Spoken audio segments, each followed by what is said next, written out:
اللہ تعالیٰ صحیح طرح سے بات کہنے کی، سننے کی، سمجھنے کی اور عمل کی اللہ توفیق عطا فرمائے۔ قرآن مجید کا جو موضوع ہے وہ ہے اخلاقیات، انسان کو اندر سے ٹھیک کیا جائے۔ میڈیکل سائنس کا جو موضوع ہے وہ ہے انسان کو باہر سے ٹھیک کیا جائے۔ گھٹنوں میں درد ہے، ڈاکٹر ٹھیک کر دے گا، دل میں پین ہو رہا ہے، ڈاکٹر ٹھیک کر دے گا۔ لیکن جو اندر کی بیماریاں ہیں جس کو روحانی بیماریاں کہتے ہیں، آپ کے دل میں حسد ہے، بغض ہے، دنیا کی محبت ہے، تکبر ہے، تو یہ چیزیں ڈاکٹروں کا کام نہیں ہے ٹھیک کرنا، بلکہ یہ ڈاکٹروں میں بھی ہو سکتی ہیں۔ ہو سکتی کیا ہے؟ ہوتی ہیں۔ یہ سائنسدانوں میں بھی ہوتی ہیں، سیاستدانوں میں بھی ہوتی ہیں۔ خواہشات کی پیروی کرنا، قرآن کہتا ہے افرأیت من اتخذ الہہ ہواہ، کیا آپ نے اس شخص کو دیکھا جو اپنی خواہشات کو خدا بناتا ہے، اس کا جو دل چاہتا ہے وہ کرتا ہے۔ اب اگر آپ ڈاکٹر صاحب کو بتائیں کہ ڈاکٹر صاحب میرے اندر ایک بیماری ہے، میرا جو موڈ ہوتا ہے میرا وہ کرنے کو دل چاہتا ہے، تو ڈاکٹر اس کو بیماری مانے گا؟ کبھی بھی نہیں مانے گا۔ لیکن اللہ کہتے ہیں کہ یہ بہت بڑی بیماری ہے، بلکہ اللہ تعجب کر رہے ہیں، یعنی ظاہری لحاظ سے تعجب کہ وہ شخص افرأیت، یہ تعجب کا صیغہ ہے، آپ بتائیے اس شخص کی حالت کتنی عجیب ہے جو ہے انسان لیکن پیچھے کس کے چلتا ہے؟ اپنی خواہشات۔ وہ کہتا ہے میرا دل یہ چاہتا ہے میں یہ کروں گا، یہ دل چاہتا ہے میں یہ کروں گا، یہ دل چاہتا ہے تو میں یہ کروں گا۔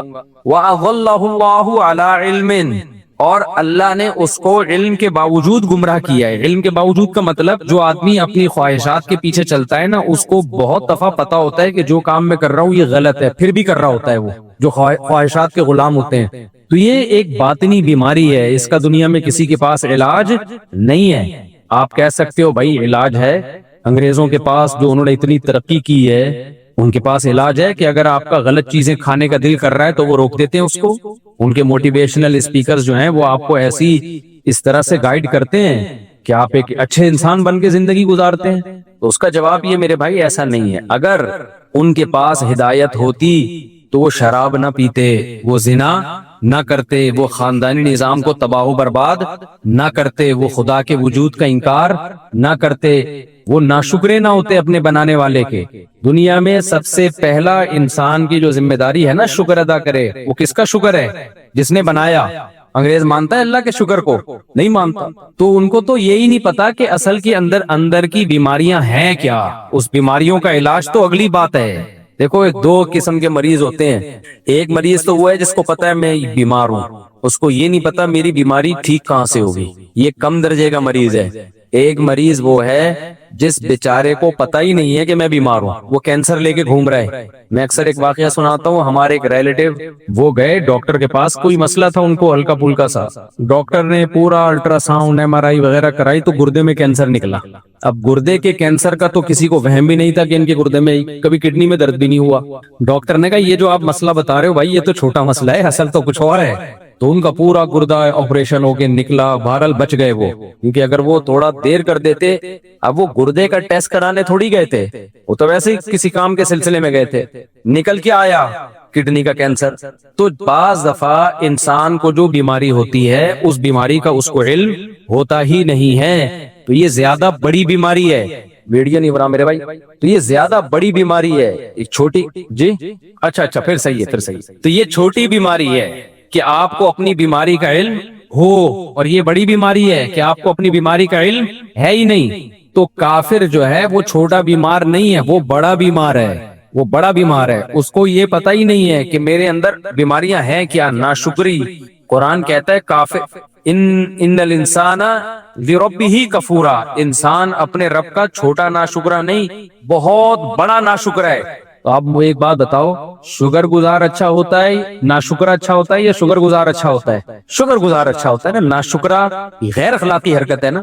تو اللہ کہتے ہیں سارے کافر کیا ہیں؟ ناشکرے۔ اور ہم کہتے ہیں کہ سارے کافر کیا ہیں؟ مسلمانوں سے اچھے۔ ہم کہہ رہے ہوتے ہیں نا منہ سے ارے مسلمانوں سے اچھے ہیں، تو اللہ ان کو یہ کیوں کہہ رہے کہ یہ بہت بڑے ناشکرے ہیں؟ یہ وجہ کیا ہے کہ وہ یہ فیصلہ ہی نہیں کر پا رہے ہیں کہ اصل بیماری ہے کیا، غیر اخلاقی کام ہے کیا۔ انہوں نے خود سے غیر اخلاقی اور اخلاقی کا معیار متعین کر لیا، خود سے۔ زنا کرنے والے کو برا نہیں سمجھتے وہ، ماں باپ کے ساتھ برا سلوک کرنے والے کو برا نہیں سمجھتے وہ، شراب پینے والے کو برا نہیں سمجھتے وہ، اللہ کا انکار کرنا، اللہ کے ساتھ غیروں کو شریک کرنا، اس کو برا نہیں سمجھتے وہ۔ تو اس لیے اللہ تعالیٰ نے قرآن مجید اس لیے نازل کیا کہ اللہ نے فرمایا فیہ شفاء لما فی الصدور، تمہارے سینوں کے اندر جو بیماریاں چھپی ہوئی ہیں، جو برائیاں چھپی ہوئی ہیں، اس سے شفا صرف اور صرف قرآن سے ملے گی، قرآن کے علاوہ کوئی اور ذریعہ نہیں ہے۔ تو اب یہ جو میں نے آیت پڑھی ہے نا، اس میں بھی اللہ نے انسان کی اخلاقی بیماری کا تذکرہ کیا کہ ایک بہت بڑا ٹیکنیکل فالٹ انسان میں پایا جاتا ہے، ان الانسان خلق ہلوعا اذا مسہ الشر جزوعا واذا مسہ الخیر منوعا۔ فرمایا بہت بڑا ٹیکنیکل فالٹ یہ ہے، مینوفیکچرنگ فالٹ ہے انسان کے اندر، کہ جب اسے کوئی مصیبت آتی ہے تو یہ اس مصیبت میں بے صبرا ہو جاتا ہے، حالانکہ یہ نہیں دیکھتا کہ یہ مصیبت دی کس نے ہے، اللہ نے۔ تو جو خدا مصیبت دے سکتا ہے وہ مصیبت ہٹانے پر قدرت رکھتا ہے کہ نہیں رکھتا؟ کیوں نہیں بھائی قدرت رکھتا، وہ ہٹتا، یہ مایوس ہونا شروع ہو جاتا ہے۔ تو کافر کے اندر ایک ٹیکنیکل فالٹ کیا ہے؟ مصیبتوں میں کیا ہونا؟ مایوس۔ دوسروں کو وہ سمجھا رہے ہوں گے مایوسی بری چیز ہے، ان کے ڈاکٹر خود مایوس ہو رہے ہوں گے۔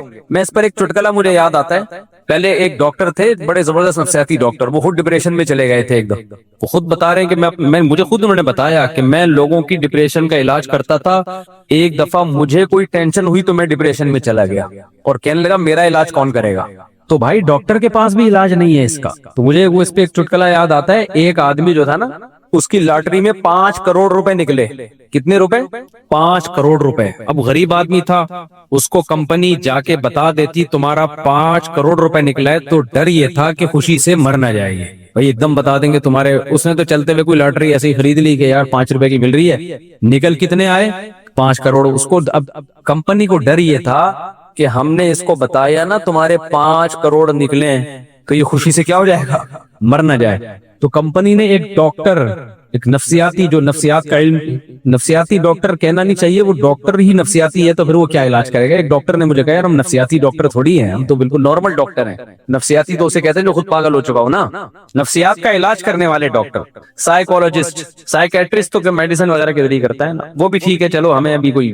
تو ڈاکٹر کو ہائر کیا کہ اس کو جا کے تم نے بتانا ہے کہ 5 کروڑ روپے نکلے، لیکن اس طرح سے بتانا کہ یہ مر نہ جائے کہیں خوشی سے۔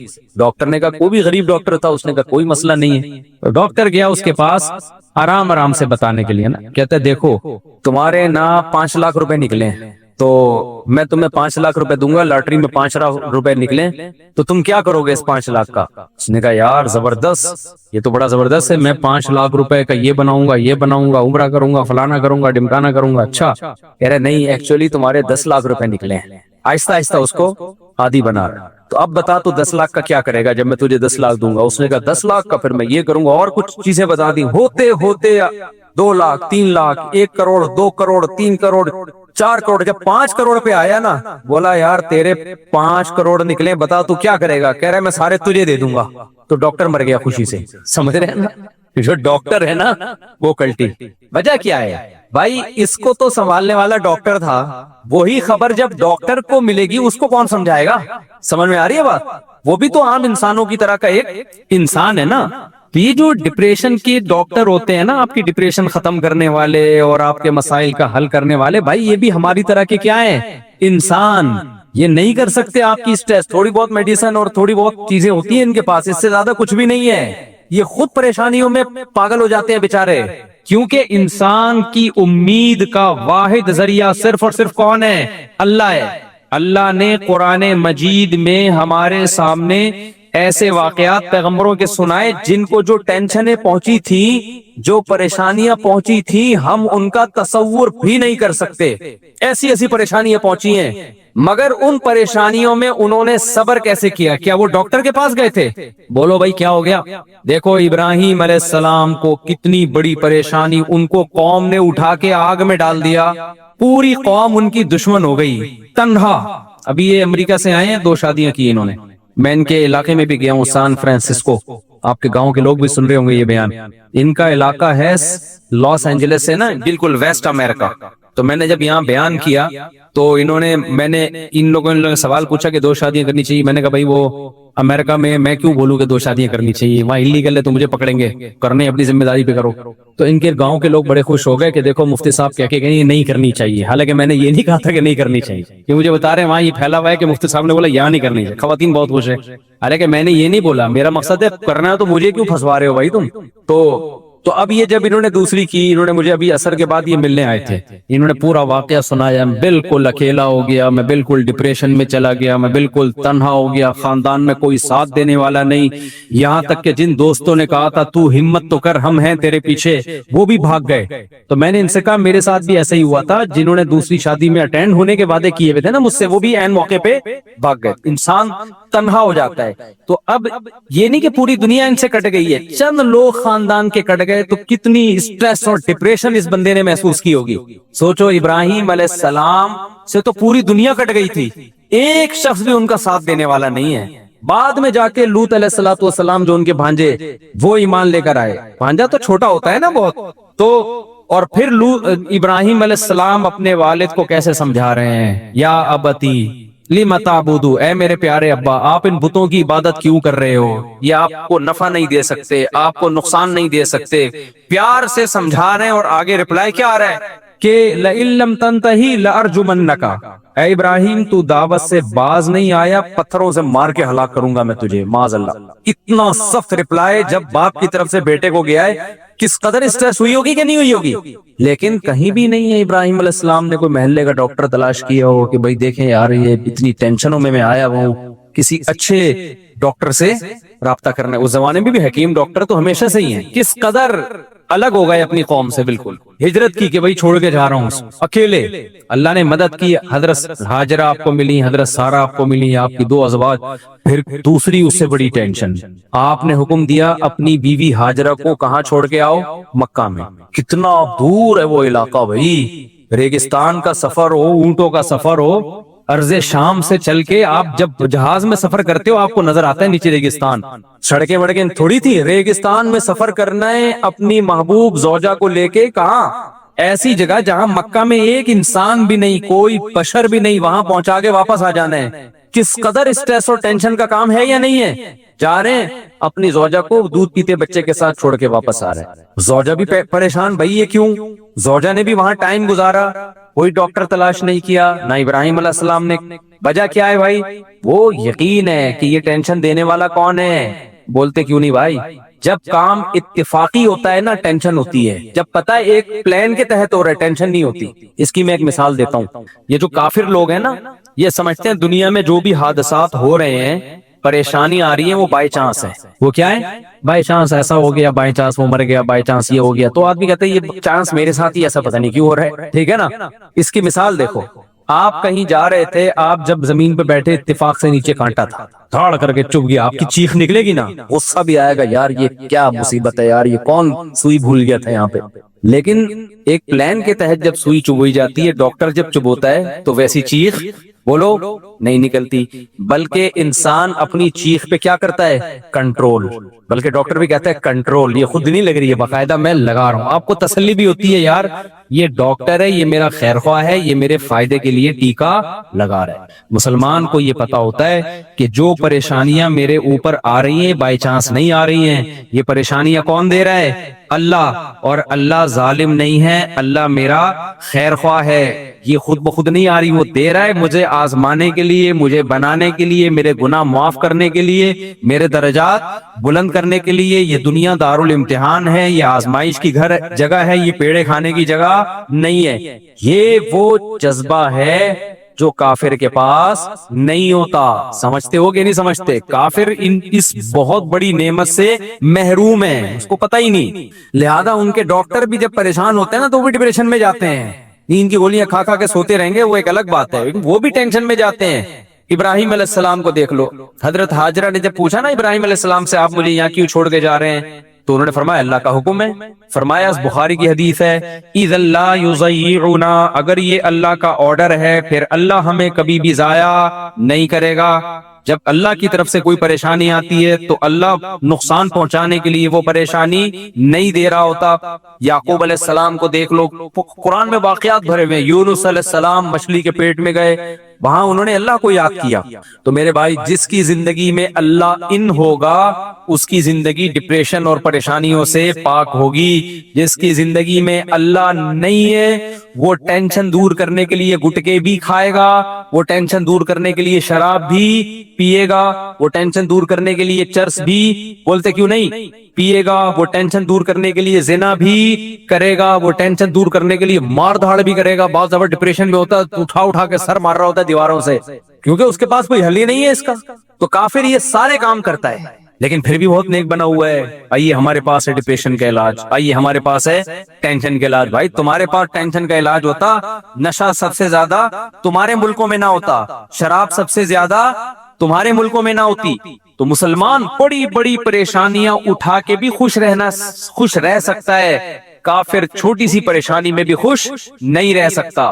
تو میں یہ عرض کر رہا تھا کہ اخلاقیات انسان کو اندر سے انسان کا بچہ بنانا، اندر سے یہ ٹھیک ہو جائے، یہ قرآن کے علاوہ کسی کے بس میں نہیں ہے۔ تو اس یہاں ہی اللہ نے فرمایا ان الانسان خلق ہلوعا، انسان جلد باز ہے، اذا مسہ الشر جزوعا، جب اس کو کوئی مصیبت پہنچتی ہے چیخنے چلانے لگتا ہے، بے صبری کا مظاہرہ کرتا ہے، واذا مسہ الخیر منوعا، جب خوشی پہنچتی ہے اترانے لگتا ہے، کنجوس بن جاتا ہے۔ تو آگے اللہ نے کیا فرمایا، الا المصلین، فرمایا کچھ بندے ایسے ہیں جو مجھ پر اعتماد اور توکل کرتے ہیں، میں ان کی زندگی میں ان ہوں۔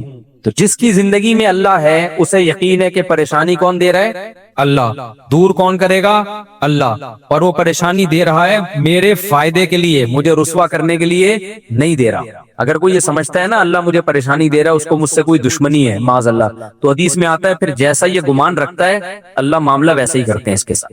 کتنے لوگ میرے پاس آتے ہیں مجھے کہتے ہیں یار مفتی صاحب ایک پریشانی کے بعد دوسری کے بعد تیسری، پتہ نہیں اللہ کو میں ہی ملاؤں۔ یہ جو الفاظ آپ منہ سے نکال رہے ہو نا، تو حدیث میں آتا ہے اللہ تعالیٰ فرماتے ہیں انا عند ظن عبدی بی، کہ میرا بندہ میرے بارے میں جو گمان کرے گا میں پھر ویسا ہی ہوں اس کے ساتھ۔ اگر بندہ یہ سمجھے یار یہ پریشانیاں در پریشانیاں آ رہی ہیں، بس اللہ کی طرف سے مجھے صبر کرنا چاہیے، تو ان پریشانیوں کو اللہ اس کے حق میں نعمت بنا دیتے ہیں۔ اور اگر وہ یہ سمجھتا ہے کہ یہ پریشانیاں اللہ کی طرف سے مجھے نقصان پہنچانے کے لیے اللہ کو میں ہی ملاؤں، تو پھر اللہ ان پریشانیوں کو اس کے لیے نعمت کے بجائے عذاب بنا دیتے ہیں۔ نبی صلی اللہ علیہ وسلم نے فرمایا کہ آپ صلی اللہ علیہ وسلم نے ایک بوڑھے کے پاس گئے، وہ شدید بخار میں تھا، آپ نے فرمایا طہور انشاءاللہ، یہ بخار تمہارے گناہوں کے معاف کرنے کا ذریعہ بنے گا۔ نبی نے فرمایا کہ جس شخص کو بخار ہوتا ہے نا، جو بخار کی گرمی یہ جہنم کی آگ کی گرمی کو کم کرتی ہے، جو جہنم کی آگ کا حصہ ہے نا جو اس کو آخرت میں ملنا تھا، اللہ بخار کی شکل میں دنیا میں دیتے ہیں اس کو، اور یہ بہت تھوڑے میں بہت بڑا عذاب اس سے ہٹا دیتے ہیں۔ بھائی دنیا میں بہت تھوڑے میں وہاں کی بہت بڑی تکلیف اللہ دور کرتے ہیں۔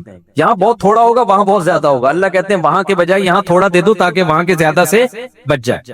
تو بوڑھا بخار میں تھا، آپ صلی اللہ علیہ وسلم نے فرمایا کہ اللہ کی طرف سے یہ معافی کا ذریعہ ہے۔ وہ بخار میں اس کو غصہ، یہ مغفرت نہیں ہے، یہ بڈھے پہ عذاب مسلط ہوا ہے، اس طرح کے الفاظ انہوں نے کہا، نہیں بوڑھے پہ کیا ہے، یہ ایک عذاب ہے۔ تو آپ نے فرمایا ابھی عذاب ہی ہے، تمہارے اگر نیت یہ ہے کہ اللہ عذاب دے رہا ہے تو پھر اب یہ کیا ہے، ابھی اللہ کی طرف سے عذاب۔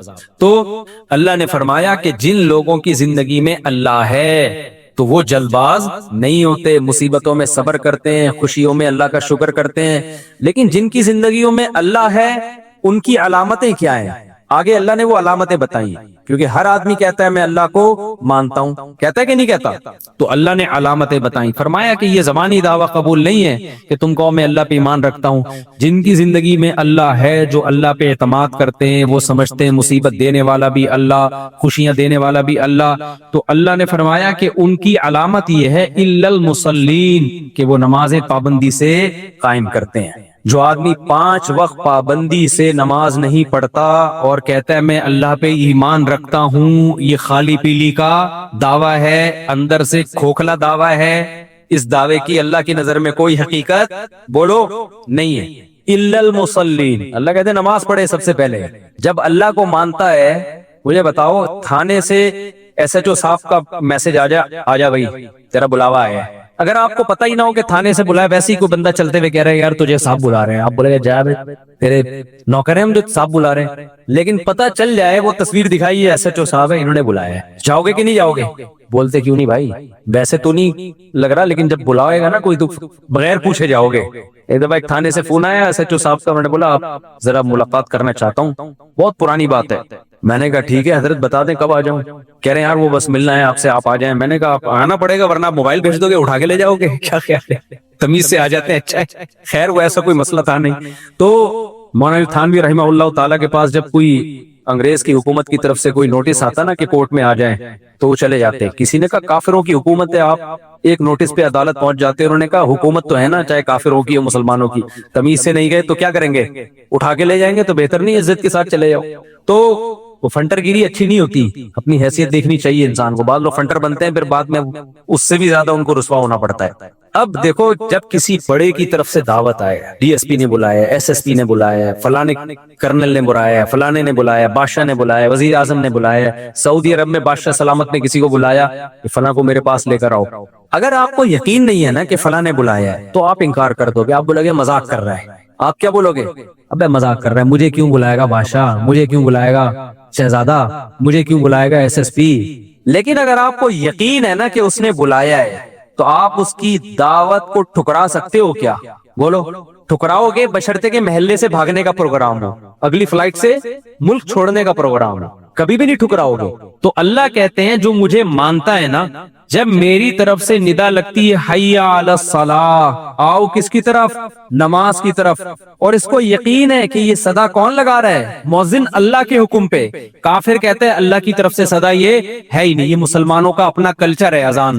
ہم کیا کہتے ہیں یہ صدا کس کی طرف سے ہے؟ بولتے کیوں نہیں بھائی، یہ اللہ کی طرف سے ہے بھائی، مؤذن تو ایک اپنی ڈیوٹی پوری کر رہا ہے۔ نبی صلی اللہ علیہ وسلم نے جب حضرت بلال کو اذان سکھائی ہے نا، تو یہ اذان نبی کو کس نے سکھائی ہے؟ اللہ نے۔ حضرت عمر کو بھی خواب آیا، زید ابن ارقم کو بھی خواب آیا، جب مسلمانوں نے طے کیا نا بھائی ہم 5 وقت اللہ نے نماز فرض کی 5 ٹائم، تو مسلمان آ جاتے تھے 5 ٹائم پہ۔ صحابہ کے درمیان مشورہ ہوا، نبی صلی اللہ علیہ وسلم نے مشورہ کیا ہم لوگوں کو بتائیں کیسے کہ جماعت کا ٹائم ہو رہا ہے۔ پہلے گھڑیاں تو تھی نہیں بھائی، کوئی ایسا طریقہ ہونا چاہیے ہم لوگوں کو بتائیں تاکہ لوگ اس ٹائم پہ آ جائیں۔ تو اعلان کیا ہو؟ تو کسی نے کہا بھائی عیسائی لوگ جیسے وہ بجاتے ہیں، کوئی سائرن بجاتے ہیں، گھنٹی بجاتے ہیں، کچھ ہندوؤں کے مندروں میں گھنٹیاں بجتی ہیں تو ہم بھی ایسا کریں گے۔ اللہ کو یہ بات پسند نہیں تھی۔ اللہ اس امت مسلمہ کو ایک اعزاز دینا چاہتے تھے، کتنا بڑا اعزاز کہ اس امت مسلمہ کے ذریعے فضاؤں میں گھنٹیاں نہ گونجیں، اللہ اکبر کی تکبیریں گونجیں، پوری دنیا میں کہیں نہ کہیں ہر وقت اللہ اکبر کا نعرہ بھی لگ رہا ہے، اشہد ان لا الہ الا اللہ کا نعرہ بھی لگ رہا ہے، اشہد ان محمد رسول اللہ صلی اللہ علیہ وسلم کا نعرہ بھی، پیغمبر کی رسالت کی صدائیں بھی پوری دنیا میں ہر وقت گونج رہی ہیں، فجر میں بھی، ظہر میں بھی، عصر میں بھی، مغرب میں بھی، عشاء میں بھی، اللہ کی کبریائی، اللہ کی توحید بھی۔ اللہ یہ چاہتے تھے اس امت مسلمہ کو اعزاز دینا، تو اللہ نے حضرت عمر کو بھی خواب دکھایا، حضرت زید ابن ارقم کو بھی، یہ دونوں نبی کی خدمت میں گئے، بتایا، آپ نے فرمایا، حدیث کا مفہوم بیان کر رہا ہوں، یہ کس کی طرف سے ہے؟ اللہ کی طرف سے۔ اللہ ہمیں بتا رہا ہے کہ نماز کے لیے جب تم نے لوگوں کو بلانا ہے، گھنٹیاں نہیں بجانی اور نہ سائرن بجانے ہیں، تم نے کیا کرنا ہے؟ صدائیں بلند کرنی ہے، اللہ اکبر، اللہ اکبر۔ اتنی سی نماز ہے، اس کی دعوت کتنی بڑی ہے، آپ دیکھو مجھے ایک بات بتاؤ، جب بھی دنیا میں کوئی کام ہوتا ہے نا، ایک دفعہ اگر ہو تو اس کے اعلان کی ضرورت ہوتی ہے۔ جو کام 5 ٹائم بار بار ہونا ہے تو ہر بار اعلان کی ضرورت ہوتی ہے۔ یار آپ اسکول کو دیکھ لو نا، یا آپ آفس میں جب جاتے ہو تو آفس میں آپ کو بتا دیا جاتا ہے روزانہ 9 بجے آپ نے آنا ہے۔ گورنمنٹ کا آفس ہے تو اس میں بتا دیا جائے گا رات شام 2:30 بجے آپ نے یہاں صبح پہنچنا ہے۔ گورنمنٹ میں صبح 2:30 بجے بجتے ہیں گورنمنٹ کے اداروں میں، تو آپ نے صبح کتنے بجے پہنچنا ہے؟ یہاں پہ 9 بجے پہنچنا ہے۔ ایک دفعہ بتا دیں گے نا بھائی، اب خود آ جایا کرو، یہ نہیں کہ ہم بھوبو لے کے تمہارے گھر میں پہنچا کریں گے 9 بجے گئے آ جا بھائی، بار بار ضرورت ہوتی ہے بتانے کی نا۔ تو اللہ میاں نے بھی بتا دیا بھائی فجر کا یہ ٹائم ہے، ظہر کا سورج ڈھل جائے گا تو ٹائم ہے، عصر جب ہر چیز کا سایہ 1 مثل اور یا 2 مثل جو علماء کا اختلاف ہے، اور پھر مغرب غروب آفتاب کے بعد عشاء جب شفق غائب ہو جائے تو بس کافی تھا۔ ہر بار اعلان کیا جا رہا ہے اللہ کی طرف سے، اللہ اکبر، اللہ اکبر۔ دنیا بڑی نہیں ہے، بڑا کون ہے؟ اللہ سب سے بڑا ہے، کیونکہ جب اذان ہوتی ہے تو ہمیں دنیا اپنی طرف کھینچتی ہے. ڈرامہ، فلم، کاروبار، ملازمت، جاب، کسٹمر، یہ سب چیزیں کیا کر رہی ہوتی ہیں؟ بولو، کھینچ رہی ہوتی ہیں. مؤذن کو کہہ دیا اللہ نے کہ ان کو بتا دو یہ چیزیں بڑی نہیں ہیں، بڑا کون ہے؟ اللہ. یہ بالکل ایسے ہی ہے جو ایس ایچ او والی مثال. ایک طرف ایس ایچ او بلا رہا ہے، ایک طرف گلی کا چپڑاسی بلا رہا ہے. آپ کہہ رہے ہو میں چپڑاسی کی دعوت پہ جاؤں گا، اگلا بولے گا بیٹا چپڑاسی چھوٹا ہے، تھانے دار کیا ہے؟ بڑا ہے، وہاں چلا جا ورنہ وہ نہیں چھوڑے گا تجھے، اس کو بعد میں نمٹا لینا. کہتے ہیں کہ نہیں کہتے؟ بھائی تجھے تیرا باپ بلا رہا ہے، ادھر چلا جا. تو باپ کی دعوت کو ٹھکرا رہا ہے اور ماموں کی دعوت پہ جا رہا ہے، تو بیوقوف ہے یا نہیں ہے؟ باپ پہلے، باقی سب کون ہے؟ بعد میں. تو اللہ تعالیٰ بھی قرآن میں کہتے ہیں کہ اذان کے ذریعے یہ کہلوایا اللہ اکبر، اللہ سب سے بڑا ہے. یہ بتا دیا کہ اب اس کے آرڈر کے آگے بیوی، بچے، باپ، ماں، کاروبار، بزنس، جاب، ملازمت سب کیا ہیں؟ چھوٹے ہیں، بہت چھوٹے ہیں. کس قدر موٹیویشن ہے. پھر ایک بار نہیں 4 بار. پھر میں گواہی دیتا ہوں اللہ کے سوا کوئی عبادت کے لائق نہیں ہے. جب نہیں ہے تو کس کی عبادت کی جائے گی؟ کس کو مانا جائے گا؟ اللہ کو. اور ہم جو یہ کہہ رہے ہیں شیطان وسوسہ دل میں ڈال سکتا ہے. بھائی ہو سکتا ہے یہ مسلمانوں نے خود سے عبادت کا ایک طریقہ ایجاد کر لیا ہو سکتا ہے خود سے کسی مولوی صاحب نے فتویٰ دے دیا ہو کہ اللہ اکبر کہہ کے لوگوں کو بلایا کرو. نہ ہم گواہی دیتے ہیں اشہد ان محمد رسول اللہ، میں گواہی دیتا ہوں کہ محمد صلی اللہ علیہ وسلم اللہ کے رسول. تو جو پیغمبر ہیں انہوں نے یہ دعوت ہمیں سکھائی ہے. تو یہ پیغمبر کی دعوت نہیں ہے. میسنجر کا کام اپنا پیغام پہنچانا نہیں ہوتا، میسنجر کا کام اس کا پیغام جس کے وہ میسنجر ہیں. تو محمد صلی اللہ علیہ وسلم اللہ کے میسنجر ہیں، لہذا یہ آپ کا اپنا پیغام نہیں ہے. یہ کس کا پیغام ہے؟ اللہ کا ہے. اللہ کہہ رہے حی علی الصلاۃ. کتنی زبردست دعوت ہے. تو نبی کی رسالت کا اعتراف کر کے اصل میں کیا بتانا ہے کہ یہ اذان نبی کا پیغام نہیں ہے، یہ اذان اصل میں کس کا پیغام ہے؟ اللہ کا پیغام ہے. لہذا آگے جب حی علی الصلاۃ کی دعوت ہوگی، آؤ نماز کی طرف، تو یہ مؤذن کی یا پیغمبر کی دعوت نہیں ہے. ان کی بھی ہے لیکن اصل کس کی ہے؟ وہ تو نقل کرنے والے ہیں. اصل یہ اللہ کہہ رہے حی علی الصلاۃ. ہم کیوں نہیں آتے نماز کے لیے؟ اس لیے کہ ہم سمجھتے ہیں مؤذن صاحب کہہ رہے ہیں. جب اذان ہو رہی ہے ہم کہتے ہیں مؤذن کہہ رہے اللہ اکبر اللہ اکبر، مؤذن اذان دے رہا ہے. حی علی الصلاۃ کہہ رہے ہیں، مؤذن کہتے ہیں یار مؤذن صاحب کو چونکہ تنخواہ ملتی ہے لہذا اس نے تو ٹائم پہ کیا کہنا ہے؟ حی علی الصلاۃ ہی کہنا ہے. 2 دفعہ حی علی الصلاۃ کہنا ہے، ایک دفعہ بھی کہے گا تو تنخواہ کیا ہو جائے گی؟ ابے کوئی حی علی الصلاۃ ایک دفعہ کہہ کے نکل لے پتلی گلی سے، اس کو مؤذن کو پوری تنخواہ ملے گی؟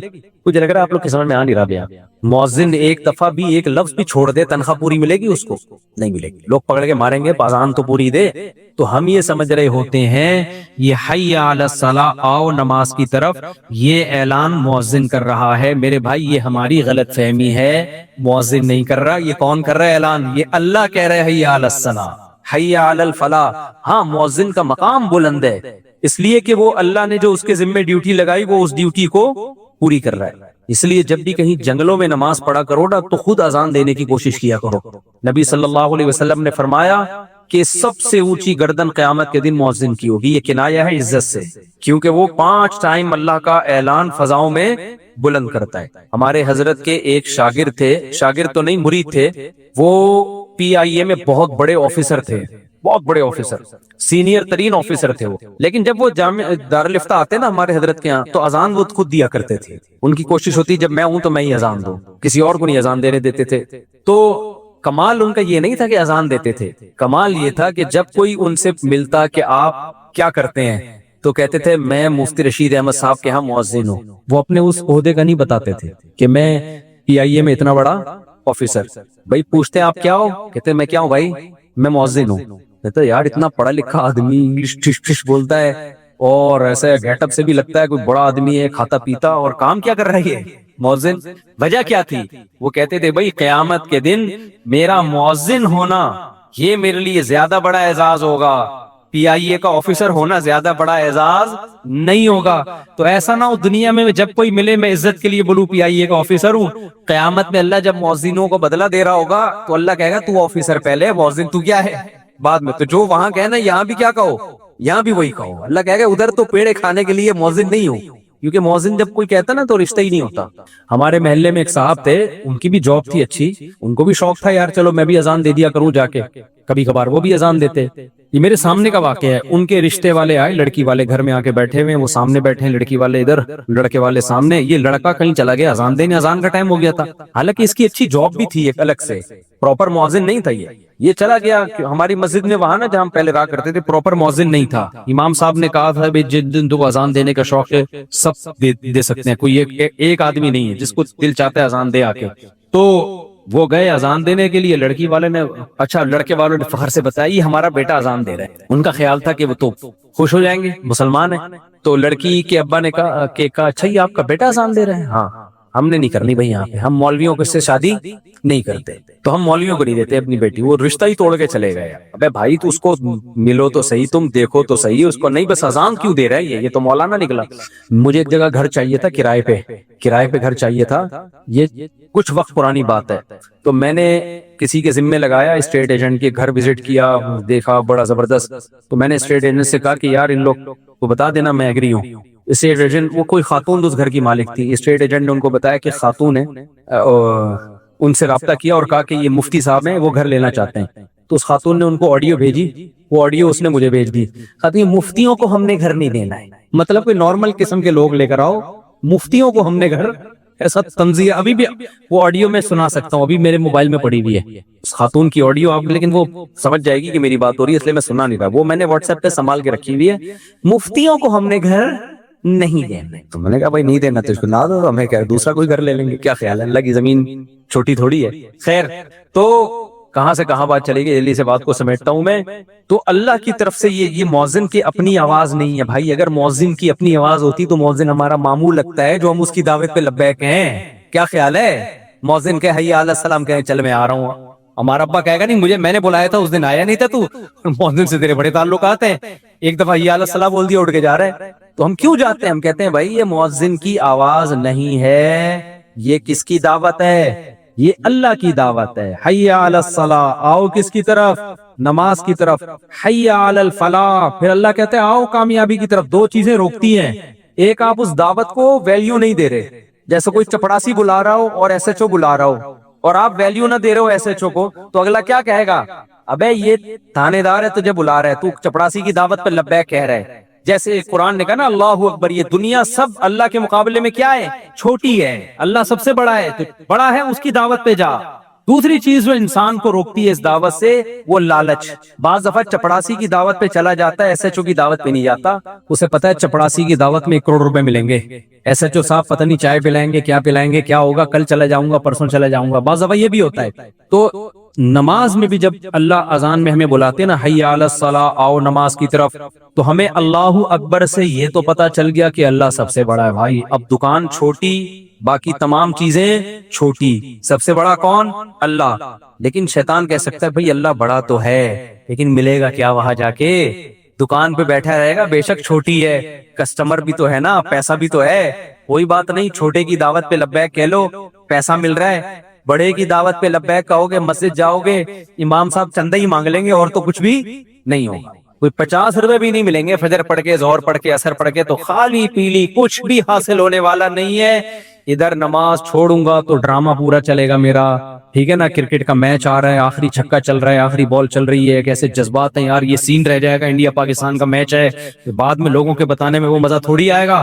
لاسٹ اوور ہے, ادھر حی علی الصلاۃ اقامت ہو رہی ہے, تو یہ مزے رہ جائیں گے میرے, اور پھر وغیرہ وغیرہ جو بیسیوں چیزیں. تو اس لیے اللہ نے اس اشکال کا بھی جواب دیا کہ اللہ کی دعوت پر لبیک اس لیے بھی کہو کہ سب سے بڑا ہے, اور حی علی الفلاح, اللہ جو تمہیں بلا رہا ہے نا نماز کی طرف, اس میں کامیابی ہے. تمہیں لگ رہا ہے کہ نماز چھوڑنے میں لذتیں ہیں, حقیقت میں نماز پڑھنے میں لذتیں ہیں. اللہ کی دعوت پر لبیک کہو گے تو وہ تمہیں جو کچھ دے گا, یہ دنیا تمہیں وہ کچھ نہیں دے سکتی. مالا عین الرات, وہ کچھ ملے گا جو نہ کسی آنکھ نے دیکھا, ولا اذن سمعت, نہ جو نہ کسی کان نے سنا, ولا خطر علی قلب بشر, کسی انسان کے دل میں ان لذتوں کا خیال بھی نہیں آ سکتا. آپ سوچنا شروع کرو نا جنت کے عیش کو, تو سوچتے سوچتے جو آپ کی انتہا ہوگی نا, جنت اس سے آگے سے شروع ہوگی. ایسی عیش کی زندگی, دنیا میں بھی سکون مل جاتا ہے نمازی کو, صرف آخرت کی بات نہیں ہے. تو اس لیے اللہ نے فرمایا چھوٹی کامیابی نہیں. فلاح کہتے ہیں بہت بڑی کامیابی، حی علی الفلاح۔ تو میرے بھائی اتنی لمبی تقریر 5 ٹائم اللہ کی طرف سے ذمہ داری ہے مؤذن کی، تم ان کو کہو، لیکن اللہ نے کہا مؤذن کو اپنا میرا پیغام پہنچا دو، کسی کے گھر جانے کی تمہیں اجازت ایسا نہیں ہے کہ اب نہیں آ رہا تو پیچھے سے پولیس آ رہی ہے آپ کو نکالنے کے لیے، کہ اللہ نے ایسے جو آپ کو بلائے گا نا، آپ نہیں جاؤ گے تو پیچھے موبائل آئے گی، بولے گا تیرے کو تمیز سے بلایا، آ نہیں رہا، چل۔ لیکن اللہ یہ کام نہیں کرتا، اللہ مؤذن کو کہے گا پیغام دے دے، فضاؤں میں میری صدا گونجے، ان کے کان تک آواز پہنچ جائے، اس کے بعد کیا کرنا ہے؟ اللہ کہتے ہیں چھوڑ دو، چھوڑ دو، زبردستی نہیں جانا کسی کے گھر سے گھسیٹ کے اس کو نماز کے لیے نہیں نکالنا۔ وجہ ہے یہ آزمائش کے خلاف ہے۔ میں نے ایک دن رکھا ہوا ہے کہ میں دیکھ رہا ہوں، چیک کر رہا ہوں کون میری دعوت پر لبیک کہتا ہے اور کون میری دعوت پر لبیک نہیں کہتا، بس نوٹ کر رہا ہوں میں۔ تو ہم جو سمجھتے ہیں نا کہ ہم نمازیں چھوڑتے ہیں کچھ بھی نہیں ہو رہا، بھائی اللہ کہہ رہا ہے میں تجھے ہر بار یاد دلاتا ہوں، اب یہ تیرا فالٹ ہے کہ تو اس اذان کی کانوں کو، وہ اذان کی آواز کو تو ویلیو نہیں دیتا، اب یہ تیرا فالٹ ہے، میں نوٹ کرتا جا رہا ہوں کون پڑھتا ہے کون نہیں پڑھتا۔ نبی صلی اللہ علیہ وسلم نے فرمایا جو اللہ کی دعوت پہ لبیک کہتے ہیں، پہلی صف میں آ کے نماز پڑھتے ہیں، کل قیامت کے دن جب اللہ کا دربار لگے گا وہ بھی کہاں ہوں گے؟ وہ پہلی صف میں ہوں گے، ان کو وہاں بھی پروٹوکول ملے گا، اور جو آخری صف میں ہوں گے وہ وہاں بھی کہاں ہوں گے؟ وہ چپلوں میں بیٹھے ہوئے ہوں گے، اور جو آتے ہی نہیں ہوں گے وہ دربار میں بیٹھنے کی ان کو اجازت ہی نہیں ہوگی۔ سورہ معارج میں اللہ نے کیا فرمایا؟ سورہ قلم میں فرمایا کہ یوم یکشف عن ساق ویدعون الی السجود، قیامت کے دن اللہ اپنی تجلی کو ظاہر کریں گے، تو لوگ جب اللہ کو کی زیارت کریں گے نا تو اہل ایمان سجدے میں گر جائیں گے، اس سجدے میں ان کو اتنی لذت ہوگی، اس سے پہلے کبھی کسی چیز میں ان کو ایسی لذت محسوس نہیں ہوگی، اتنی لذت ہوگی اللہ کے کو جب زیارت ہوگی نا تو سجدے میں۔ تو اللہ نے فرمایا کچھ لوگ ایسے ہوں گے جن کی کمر تختے کی کر دی جائے گی، اس وقت وہ سجدہ کرنا بھی چاہیں گے، ان سے سجدہ نہیں ہوگا۔ یہ کون لوگ ہوں گے؟ فرمایا کہ یہ وہ لوگ ہیں جن کو دنیا میں سجدے کے لیے بلایا جاتا تھا، وَهُمْ يَسْتَكْبِرُونَ، یہ تکبر کرتے تھے، کہتے تھے ہمارے پاس ٹائم بولو نہیں، کہتے تھے یہ تو مولویوں کا کام ہے جو فارغ ہیں، یہ تو فضول لوگوں کا کام ہے، جو بالکل فارغ لوگوں کا کام ہے، ہم تو بھائی بیزی لوگ ہیں، ہم یہ تھوڑی کہ 5 ٹائم اٹھک بیٹھک کرتے رہے مسجدوں میں جا کے۔ تو اللہ کہیں گے کہ ان کی کمر تختے کی کر دی جائے گی، ان کو سجدے کی توفیق نہیں ملے گی، کیونکہ دنیا میں جب سجدے کے لیے بلایا جاتا تھا یہ تکبر کیا کرتے تھے، آج یہ سجدہ کرنا چاہیں گے لیکن اللہ ان کو سجدے کی توفیق اللہ ان سے چھین لے گا۔ تو اس لیے اللہ نے کیا فرمایا کہ ایمان والے کی سب سے پہلی علامت کیا ہوتی ہے؟ نماز۔ سمجھتے ہو کہ نہیں سمجھتے؟ تو اس لیے اپنے آپ کو نماز کا پابند بناؤ، الا المصلین الذین هم علی صلاتهم دائمون۔ بس یہ آیت کر کے اپنے بیان کو ختم کرتا ہوں۔ اللہ نے یہ بھی فرمایا کہ نماز پڑھتے نہیں ہیں، نہ اتنا کافی نہیں ہے، کیونکہ ہر مسلمان کبھی نہ کبھی پڑھ لیتا ہے نماز۔ اگر ایسا ہوتا نا نماز پڑھنے پہ اللہ راضی ہو جاتا تو سارے مسلمانوں سے اللہ راضی ہوتا۔ میں نے ایسے بھی پوستی دیکھے ہیں جو کچھ نو عید کے دن آ ہی جاتے ہیں اٹھ کے، کیا خیال ہے بھائی؟ اور ایسے بھی پوستی دیکھے ہیں کہ عید کے دن نہیں ہوگا تو چلو زندگی میں ایک آدھ دفعہ کہتے ہیں چلو یار کیا جا رہا ہے، تو پڑھنے پر نہیں ہے۔ فرمایا ہم علی صلاتہم دائمون، پابندی کرتے ہیں، دوام، نہ سفر میں نماز چھوٹتی ہے، نہ حضر میں نماز چھوٹتی ہے، نہ شادی بیاہ میں نماز چھوٹتی ہے، نہ میتوں میں نماز چھوٹتی ہے، نہ بارشوں میں نماز چھوٹتی ہے، نہ قحط میں نماز چھوٹتی ہے، نہ حضر میں نماز چھوٹتی ہے، نہ صحت میں نماز چھوٹتی ہے، نہ بیماری میں نماز چھوٹتی ہے، نہ خوشیوں میں، نہ غموں میں، نہ جہاز میں، نہ ٹرین میں، نہ بس میں، نہ کشتیوں میں۔ آج اچھے نمازیوں کو دیکھا ہے جہاز میں پوستیوں کی طرح پڑے ہوئے ہوں گے، ابے لمبا سفر ہے، کہہ رہے ہیں یار اب جہاز میں کیسے پڑھیں بھائی، جہاز میں کیسے پڑھیں بھائی؟ اللہ نے حکم دیا کھڑے ہو کے نہیں پڑھ سکتے، بیٹھ کے نہیں پڑھ سکتے، لیٹ کے۔ اگر نماز قضا کرنے کی اسلام میں کوئی گنجائش ہوتی تو میدان جنگ میں گھوڑے کی پشت جب گھمسان کی جنگ ہو رہی ہوتی اس وقت اللہ کہتا کیا کرو، چھوڑ دو۔ وہاں اجازت نہیں دی ہے تو آپ ماموں کی شادی میں جا رہے ہو بس میں بیٹھ کے، اس میں کہاں سے اجازت مل گئی کہ بس میں سفر ہو رہا ہے ہمارا؟ نہیں یاری میرا خیال ہے بات سمجھ میں۔ تو اس لیے میرے بھائی یہ آپشنل نہیں ہے نماز، یہ کیا ہے؟ ضروری۔ خواتین جو نماز پڑھتی ہیں ان کے بھی بڑے مسائل ہیں، حیض و نفاس کے مسائل سیکھتی نہیں ہے، وہ ان کو پتہ ہی نہیں چلتا ہم نے کب پاک ہوئے کب ناپاک تھے۔ جب عورت کو مینسز آنا بند ہو گئے، اب بعض دفعہ کیا ہوتا ہے کسی خاتون کو رات کو 3-4 بجے مینسز آنا بند ہو گئے، ان کا ٹائم گزر گیا. اب عشاء کی نماز فجر فرض ہو گئی کہ نہیں ہو گئی؟ بولو نا. بلکہ اس وقت کی عشاء بھی فرض ہو گئی. یہ صبح صادق سے پہلے اگر بند ہو گئے تو اس کا مطلب عشاء کا ٹائم مل گیا. وہ دیکھتی نہیں, وہ صبح اٹھ کے ان کو اندازہ ہوگا چلو جی پاک ہو گئے ہیں. تو اب آپ کو کیا پتا پاک عشاء میں ہوئے تھے فجر میں ہوئے تھے, کیا پتا آپ کو؟ تو ایسے ہم نے دیکھا ہے کہ بہت سی خواتین کو اس کا ہوش ہی نہیں ہے. وہ حیض و نفاس کے مسائل سیکھتی نہیں ہیں. ڈاکٹر بن گئی ہیں, انجینئر بن گئی ہیں, سائنٹسٹ بن رہی ہیں, پائلٹ بنایا جا رہا ہے, آرمی میں بھیجا جا رہا ہے. عورت کو چاہیے ہر شعبے میں آگے بڑھے, مرد کے شانہ بشانہ, عورت کسی سے کم نہیں ہے. بھائی سب سے پہلے کیا سیکھنا ہے؟ اللہ کو کیسے راضی کرنا ہے, نماز کیسے پڑھنی ہے. طہارت کے مسائل نہیں آتے. کتنی پڑھی لکھی ہوں گی, طہارت کے مسائل نہیں آتے. ہم جب کہتے ہیں بھائی بہشتی زیور خرید کے گھر میں رکھ لو, جامع رشید نے آسان کر کے چھاپ دیے تسہیل بہشتی زیور کے نام سے, اس میں حیض و مسائل کے حیض و نفاس کے مسائل سیکھ لو, تو خواتین کو اپنی انسلٹ محسوس ہوتی ہے. میں میڈیکل سائنس کی طالب علم ہوں, میں بہشتی زیور نہیں پڑھوں گی. یہ کیا مولویوں کی لکھی, میں ڈاکٹروں کو پڑھ رہی ہوں, میں لیب میں میرے آپریشن چل رہا ہے, میں مولویوں کی بہشتی زیور کتاب پڑھوں گی. کر لو تکبر میرے بھائی, یہ چل رہا ہے مارکیٹ میں, تو آپ تکبر کر لو. اللہ کو آپ کے میڈیکل سائنس سے زیادہ دلچسپی کس میں ہے؟ نماز میں. یہ اللہ کی بات ہے, میری بات ہوتی تو آپ اعتراض کر سکتے تھے. میں تو اللہ کا پیغام آپ تک پہنچا رہا ہوں. اللہ کی نظر میں سب سے زیادہ ویلیو کس کی ہے؟ میڈیکل سائنس کی بھی ہے, میں اس کی نفی نہیں کر رہا. ڈاکٹر سارے مر جائیں گے تو ہم کہاں سے کس کا علاج کس سے کرائیں گے ہم تو. لیکن پہلے کس کی ویلیو ہے اللہ کی نظر میں؟ نماز کی. تو جب نماز کی ویلیو ہے تو نماز کے مسائل کی بھی سب سے زیادہ ہے کہ نہیں ہے؟ ہمارے نبی صلی اللہ علیہ وسلم جب کوئی غیر مسلم مسلمان ہوتا تھا, اس کو سب سے پہلے طہارت کے حکام سکھاتے تھے آپ. عورت کے لیے بھی سب سے پہلے جو مسائل سیکھنا ضروری ہے وہ کون سے حکام ہیں؟ طہارت کے. غسل کب فرض ہوتا ہے؟ غسل فرض ادا کیسے ہوتا ہے؟ خواتین کے تو مینسز ہوتے ہیں, نفاس کا خون ہے, کب بلیڈنگ بند ہوگی تو وہ پاک سمجھی جائیں گی, کب ناپاک سمجھی جائے گی. یہ سارے مسائل, اس کا تعلق کس سے ہے؟ نماز سے. تو پہلے زمانے میں تو لوگ سکھایا کرتے تھے اپنی بچیوں کو, کتابیں دیا کرتے تھے. اب ہر کتاب آپ کو گھر میں, بہشتی زیور ایک ایسی کتاب ہے, پورے بر صغیر میں رواج تھا کہ بچی کو جہیز میں کون سی کتاب دی جائے گی؟ بہشتی زیور, تاکہ وہ مسائل تو پڑھے نہ جا کے. اب وہ کتاب بھی کیا ہو گئی ہے, مارکیٹ سے شارٹ, بس علماء کے گھروں میں رہ گئی ہے, تو پتہ ہی نہیں ہوتا. موٹے موٹے حیض و نفاس کے مسائل پتہ نہیں ہوتے. تو طہارت کے حکام سیکھنا, ان حکام پہ عمل کرنا, اور والذین هم علی صلواتہم دائمون. اللہ کہتے ہیں نمازوں کا پڑھنا نہیں بلکہ پابندی کرنا. تو آپ جب ٹریول کیا کرو نا, سفر میں لمبی ٹریولنگ ہو, پہلے اندازہ لگا لو کون سی نماز کہاں آ رہی ہے. اب کیا کرتے ہیں لوگ, بسوں میں جا رہے ہیں, ظہر کا ٹائم داخل ہو چکا ہے, ہوٹل پہ اس نے روکا, آپ کو پتا ہے یار وقت داخل ہو گیا, کھانے کے لیے اترے, ظہر پڑھ لو نا, بیٹھا ہوا ہے چیٹ بن کے. پھر بس میں جب بیٹھے, بس چلیے, اب 1 گھنٹے بعد ڈرائیور سے کہہ رہا ہے یار ظہر کے لیے روک. وہ کہہ رہا ہے بھی روکی تو تھی میں نے نماز ان کھانے کے لیے, وہ تو کھانے کے لیے روکی تھی نا, نماز کے لیے دوبارہ روک. تو یہ اس کی علامت ہے کہ آپ کو خود فکر نہیں ہے. اگر آپ نمازی ہوتے نا, آپ خود ٹائم کو مینج کرتے, یار اس وقت کھانے کے لیے روکے گا اور نماز کا بھی ٹائم ہو چکا ہوگا اس وقت, تو میں اس وقت پڑھ لوں گا. کتنے لوگ ہیں موبائل میں اپلیکیشن, اب تو موبائل میں اپلیکیشن آ گئی ہیں نمازوں کی.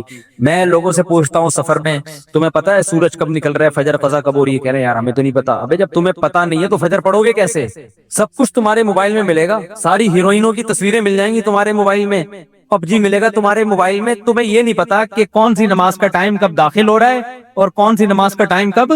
جو نمازی عورتیں ہوتی ہیں نا, ان کو ڈیلی پتا ہوتا ہے آج فجر میں سورج نکلنے کا ٹائم یہ ہے. ان کو پتا ہوتا ہے کہ اس سے پہلے ہم نے کیا کرنی ہے, فجر پڑھنی ہے, تاکہ نماز خراب نہ ہو ہماری. جو بے نمازی ہوتے ہیں اتفاق سے پڑھ رہے ہوتے ہیں, ان کو کچھ پتہ نہیں ہوتا فجر کب ہے, ظہر کب ہے, عصر کب ہے. سفر میں تو ان کو ویسے ہی نہیں پتا ہوتا. تو یہ ایسے نمازی اللہ کو ایسے نمازی کو اللہ نمازی نہیں مانتا. اس کا مطلب یہ نہیں کہ وہ بھی چھوڑ دو آپ, تو کبھی کبھار سال میں 1 دفعہ آ رہے ہو. مطلب یہ کہ وہ تو پڑھتے رہو, اس کو ایڈ کرو, پراپر پابندی سے پڑھو نماز. تو اللہ تعالیٰ نے, میں خلاصہ بس 2 جملے میں بیان کر کے بیان ختم کرتا ہوں. اللہ تعالیٰ نے کیا فرمایا کہ اخلاقی برائیوں سے پاک کون ہوگا, ڈپریشن سے پاک کس کی زندگی ہوگی؟ جس کی زندگی میں اللہ ان ہو. اور صرف ظاہری طور پہ نہیں, اس کی کچھ علامتیں, ان میں پہلی علامت کیا ہے؟ نماز پر پابندی. اور آگے بھی اللہ نے کچھ علامتیں ذکر کی ہیں جو انشاءاللہ ہم اگلے بیان میں اس کا تذکرہ کروں گا. اللہ تعالیٰ سمجھنے کی, عمل کرنے کی توفیق عطا فرمائے. وَمَا عَلَيْنَا إِلَّا الْبَلَاغُ. ایک خاتون کہ داماد نے اس کی بیٹی پہ ہاتھ اٹھایا، غلط کام ہے، میں ہاتھ اٹھانے کو پروموٹ نہیں کرتا، کہیں آپ یہ سمجھیں گے شوہروں کو چاہیے بیویوں کو مارے، ایسا نہیں ہے، لیکن عورت تھی سمجھدار، بیٹی نے گھر آ کے بتایا میرے میاں نے ہاتھ اٹھایا ہے۔ آج کل تو عورتیں اور گھر مائیں تباہ کر دیتی ہیں، تو ماں نے کہا بیٹا دیکھ شوہر نے ہاتھ اگر اٹھایا ہے نا تو کوئی تو بات ہوئی ہو، فوراً کیا کرتے ہیں فون گھما کے داماد کو گالیاں دینا شروع کر دیتے ہیں۔ یہی ہوتا ہے نا آج کل مارکیٹ میں، اٹھا گیا تو نے ہاتھ کیسے اٹھایا، ہوتا کون ہے تو، پہلے تحقیق کر لو بھائی بولا کیا ہے اس نے، ہاں کوئی ایسی بات نہیں ہے، اس کو بولو بھائی کیوں، یہ تو کوئی ایسی بات نہیں ہے جس پہ ہاتھ اٹھایا جائے، اور اگر غلط بھی ہے تو اتنی غلط تھوڑی ہے کہ ہاتھ اٹھایا جائے۔ تو بس جذباتیت کا شکار ہے، افراط و تفریط ہے، پولائٹ بننے کے چکر میں سارا بیڑا غرق ہو رہا ہے، ٹھیک ہے نا، یہ اسلام کے اخلاق نہیں ہے، ہر چیز بیلنس ہے اسلام میں، ہر چیز، کتنا پیارا اصول ہے، بچے کو 7 سال کی عمر میں محبت سے سمجھاؤ، مارنے کی اجازت نہیں ہے، چھوٹا ہے بھائی، نماز پڑھے ٹھیک ہے، نہیں پڑھے تو بھی ٹھیک ہے، 10 سال تک برداشت کرو، 3 سال تمہارے پاس ہے محبت کے لیے، 10 سال میں بھی نماز نہیں پڑھتا تو اب انسان لاتوں کے بھوت ہاتھوں سے نہیں سمجھتے، اب ہاتھ اٹھانا پڑے گا آپ کو، اب نہیں اٹھائیں گے تو یہ پولائٹنس نہیں ہے، یہ آپ کے نالائق ہونے کی، بولو نا بھائی، دلیل ہے، آپ کے نالائق ہونے کی دلیل ہے۔ تو ہر چیز میں ایسا ہے، ہر چیز میں، ہر معاملے میں، آپ کا ملازم ہے صحیح کام نہیں کر رہا، ٹائم پہ نہیں آ رہا، بزنس کا بیڑا غرق کر دیا، محبت سے سمجھاؤ، تمیز سے، 2-4 دفعہ کے بعد چل بھائی چھٹی دے رہی، نکل پتلی گلی سے، ٹھیک ہے نا، یہ فیکٹری ہے، ہم نے کو عیدی سینٹر تھوڑی کھولا ہوا ہے ہم نے یہاں پہ، ہمارے ایک رشتہ دار فیصل آباد میں، ان کی فیکٹری تھی کپڑے کی، میں مجھے لے گئے، ویسے مجھے شوق بھی ہے چیزیں دیکھنے کا، کیسے بن رہا ہے کیا ہو رہا ہے، تو ملازم بڑے تمیز سے کام کر رہے ہیں، میں نے کہا پہلی دفعہ دیکھا ہے ملازم اتنی تمیز سے، انہوں نے کہا ٹھڈے مار مار کے ان کو انسان بنائے، ٹھڈے مار مار کے کیا بنائے، کہہ رہے بیٹھے رہے، کہتے تھے جب آتا تھا سو رہے ہوتے تھے، کام ہی نہیں کرتے، دہاڑی پہ تو ایسے ہی ہوتا ہے نا، کمیشن پہ کام ٹھکا ٹھک ہوتا ہے، دہاڑیوں پہ کام ایسا ہی ہوتا ہے، تو یہ نہیں ٹھڈے وڈے نہیں مارے، تمیز، اصل تو تمیز ہی ہے، لیکن تمیز کی بھی ایک کیا ہے میرے بھائی، حد ہے، حد ہے تمیز۔ تو مسلمان چونکہ ہماری زندگی میں بیلنس ہی نہیں ہے، اصل تو اخلاق ہی ہے، یاد رکھو، اصل کیا ہے، یہ نہیں کہ اصل سختی ہے، اصل کیا ہے، جو کام اخلاق سے ہوتا ہے وہ سختی سے نہیں ہوتا، اسلام نے اصل تو اخلاق سکھائے۔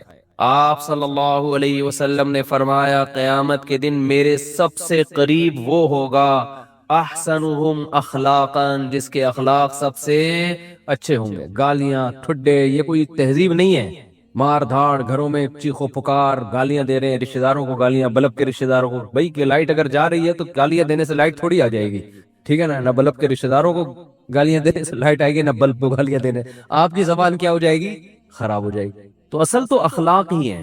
حضرت انس ابن مالک رضی اللہ تعالی عنہ نے 10 سال نبی کی خدمت کی ہے، بچے تھے، فرماتے ہیں ایک دفعہ بھی ایسا نہیں ہوا کہ میں نے کوئی کام نہیں کیا اور آپ نے یہ پوچھا کیوں نہیں کیا، اور میں نے کوئی کام نہیں کرنا تھا اور کر دیا تو آپ نے یہ پوچھا کہ کیوں کیا، بس جتنا کام کر دیا ٹھیک ہے، نہیں کیا تو بھی ٹھیک ہے۔ نبی صلی اللہ علیہ وسلم نے حضرت انس بن مالک کو ایک دفعہ کسی کام سے بھیجا، وہ بچے تھے، بجائے کام کرنے کے بچوں میں کھیلنے لگے جا کے، تو آپ صلی اللہ علیہ وسلم گئے، دیکھا بھائی کہاں ہیں، تو دیکھا وہ تو کھیل رہے ہیں، تو آپ صلی اللہ علیہ وسلم حضرت انس بن مالک کے پیچھے جا کے کھڑے ہو گئے، حضرت انس نے پیچھے مڑ کے دیکھا تو آپ صلی اللہ علیہ وسلم کھڑے ہوئے مسکرا رہے ہیں، کچھ بھی نہیں کہا، سمجھ رہے ہیں وجہ کیا ہے بھائی، یہ تو اپنی ان کی والدہ نے گفٹ دیا ہے نا خدمت کے لیے، تو اپنی مرضی سے خدمت کر رہے ہیں، اس میں سختی کیسی، ٹھیک ہے خدمت کر دی تو بھی، اور بچوں کے ساتھ تو ویسے بھی شریعت میں سختی نہیں ہے، بچوں کے ساتھ تو بہت نرمی ہے، میں تو وہ جو ٹھڈے مارنے کی بات کروں تو 30-35 سال کے تھے نا جو پڑے ہوئے ہیں، تو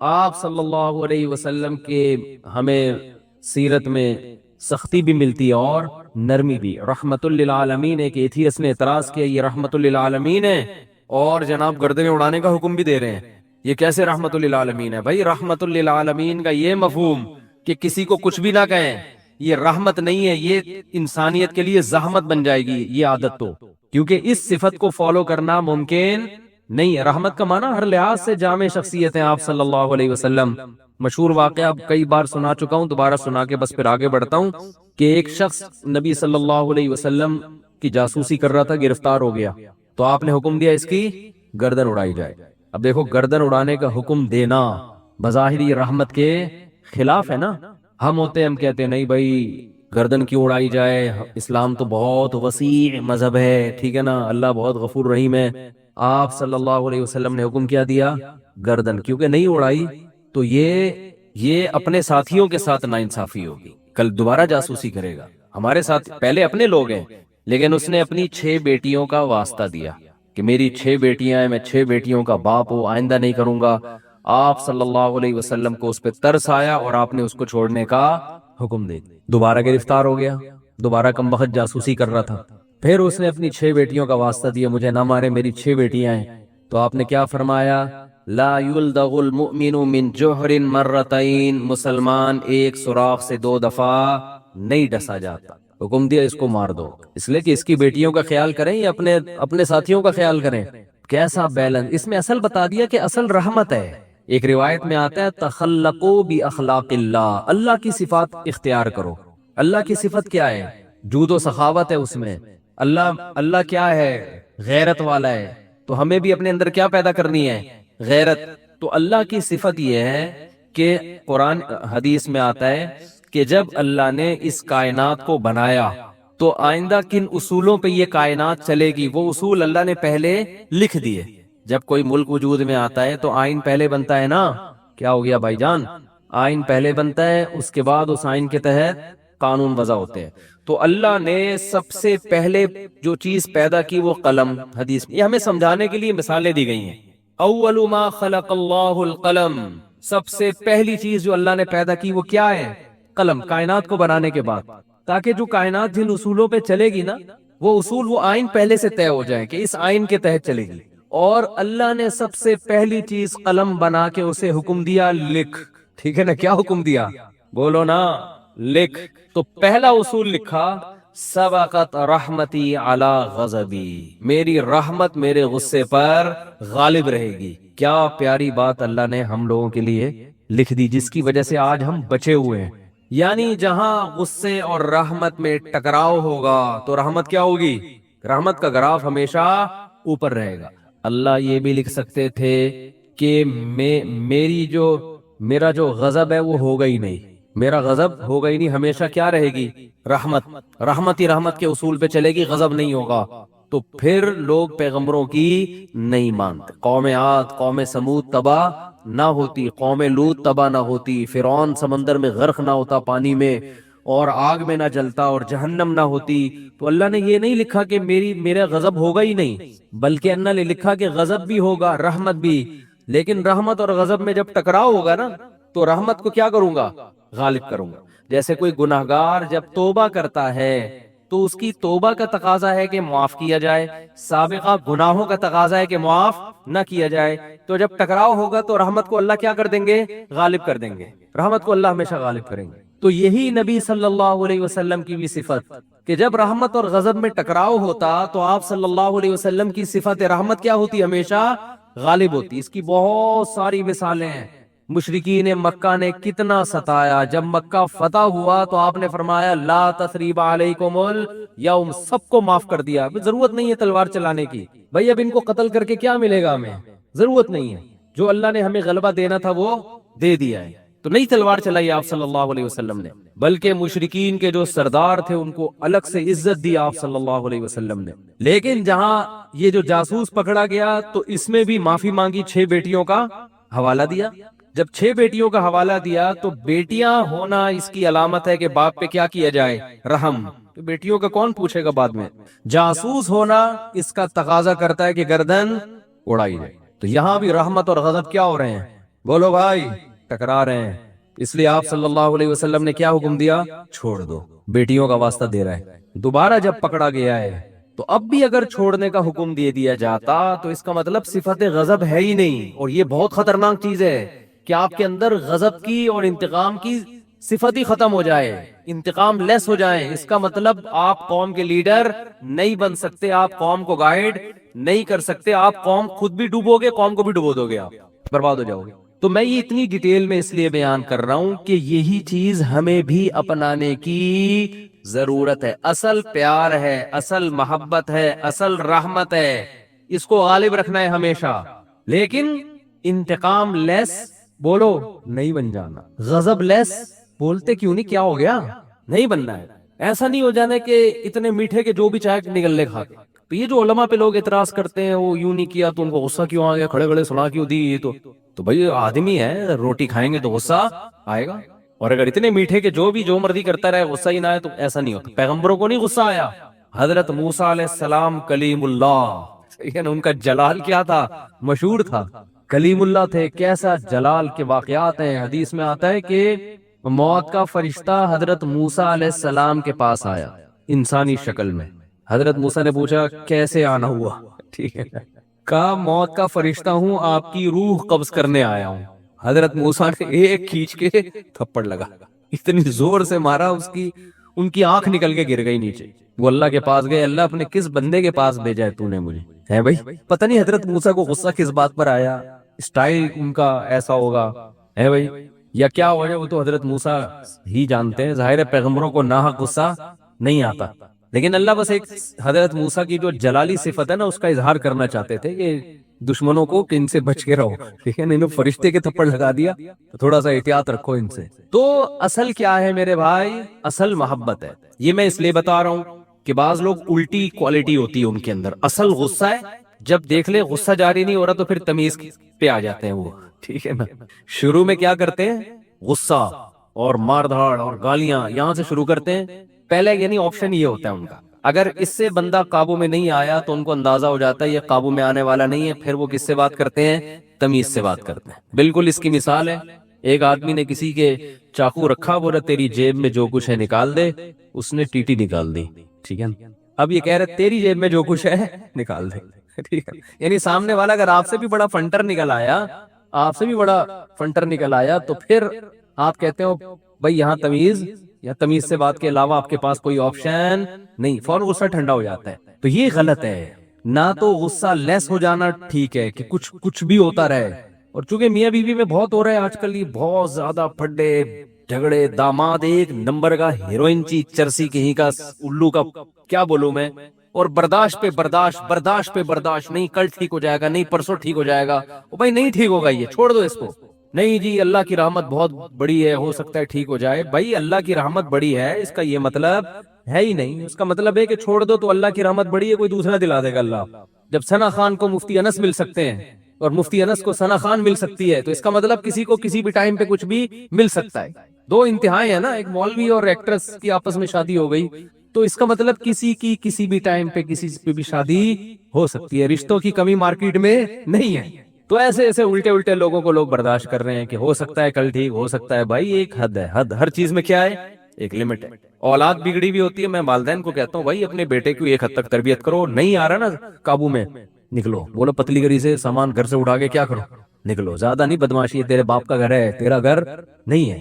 ہاں سارے 100% درست نہیں ہوتی اولادیں, کچھ تو باپ کو بھی برداشت کرنا پڑتا ہے اولاد کی خاطر, لیکن وہ بھی ایک حد ہے نا, حد سے زیادہ تھوڑی ہوتا ہے, حد سے زیادہ نہیں ہوتی کوئی بھی چیز.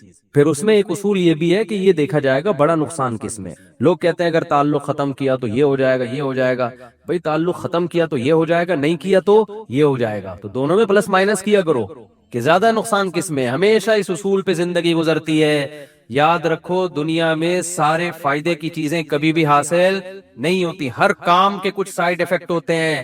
عقل مند آدمی یہ دیکھتا ہے کہ سائیڈ ایفیکٹ زیادہ ہیں یا اس کے بینیفٹس زیادہ ہیں. اس اصول پہ زندگی گزاری جاتی ہے. اگر اس اصول پہ زندگی نہیں گزارو گے ساری زندگی کبھی کوئی فیصلہ آپ سے ہوگا ہی نہیں. سمجھ رہے ہو کہ نہیں سمجھ رہے؟ ساری زندگی کنفیوز رہو گے اور کبھی کوئی فیصلہ آپ سے ہوگا ہی نہیں. ہمیشہ اس اصول پہ زندگی گزرتی ہے کہ یہ کام کرنے میں بھی نقصان, نہ کرنے میں بھی, کرنے میں زیادہ یا نہ کرنے میں زیادہ. اس کو پلس مائنس کر کے فوراً رپورٹ مارکیٹ میں لایا کرو, ٹھیک ہے نا, اور رپورٹ خود تیار کرو, کرنا ہے بھائی یہ سائیڈ ایفیکٹ ہیں اس کے, تو یہ برداشت کریں گے. جیسے اینٹی بایوٹک ہے, کچھ سائیڈ ایفیکٹ ہوتے ہیں, اب ہوتے ہیں تو ہوتے رہیں, کیا خیال ہے. تو میں یہ عرض کر رہا تھا کہ اللہ تعالیٰ کا کیا اصول ہے. اللہ تعالیٰ نے بھی کتنی بڑی اللہ کی رحمت, لیکن اللہ نے اس کا ایک اصول اور ضابطہ بنا دیا کہ آخرت میں اس کو نہیں بخشوں گا جو مجھے نہیں مانے گا یا میرے ساتھ شرک کرے گا, کچھ بھی ہو جائے, چاہے پیغمبر کی سفارش کیوں نہ آ جائے, بلکہ پیغمبر پر پابندی لگا دوں گا کہ آپ کو ان کی سفارش کی اجازت نہیں ہے. یہ بہت بھائی اس سے پتا چلتا ہے ایمان بہت بڑی نعمت ہے. آج مسلم گھرانوں میں بات بات پر ایمان سے ہاتھ دھو بیٹھتے ہیں.